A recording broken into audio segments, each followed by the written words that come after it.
நம்ம இப்ப திரையில பார்க்கக்கூடிய இந்த காட்சி எங்க அப்படின்னு பார்த்தோம்னா நெய்வேலி என்எல்சி சுரங்கம். நெய்வேலி என்எல்சி சுரங்கத்துல பயங்கர தீ விபத்து ஏற்பட்டிருக்கு.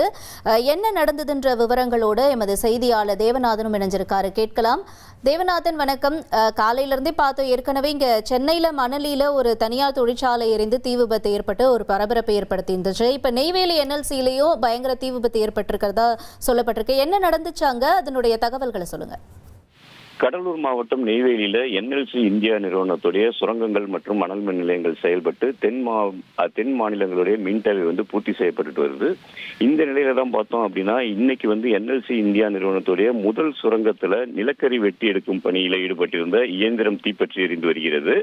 இந்த இயந்திரம் பார்த்தோம் அப்படின்னா மிடில் பெஞ்ச், அதுல 3 அடுக்குகளாக இருக்கும். அதுல மிடில் பெஞ்ச் பகுதியில இருந்த கன்வேயர் பெல்ட்ல திடீரென தீயானது பற்றப்படுகிறது. அதனைத் தொடர்ந்து அந்த தீ மலமளவென பரவி பல கோடி ரூபாய் மதிப்பிலான அந்த இயந்திரம் தற்போது தீப்பிடித்து எரிகிறது. இதன் காரணமாக அந்த என்எல்சி இந்தியா நிறுவனத்துடைய முதல் சுரங்கத்தின் ஒரு பகுதியில் தற்போது அந்த நிலக்கரி வெட்டி எடுக்கும் பணியானது பாதிக்கப்பட்டிருக்கு. தீயணைப்புத்துறை வீரர்கள் விரைந்து சென்று அந்த தீயை அணைக்கும் பணியில் ஈடுபட்டிருக்காங்க.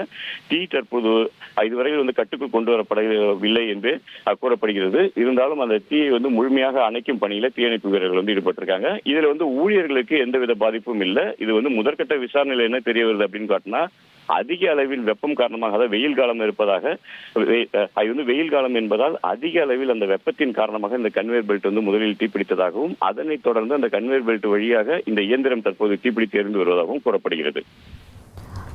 உங்களுடைய தகவல்களுக்கு நன்றி தேவநாதன். பல கோடி ரூபாய் மதிப்பிலான இயந்திரத்துல தீ விபத்து ஏற்பட்டிருக்கு நெய்வேலி என்எல்சியில. இதனுடைய விவரங்களை செய்தியாளர் தேவநாதன் வழங்கிட நாம கேட்டோம்.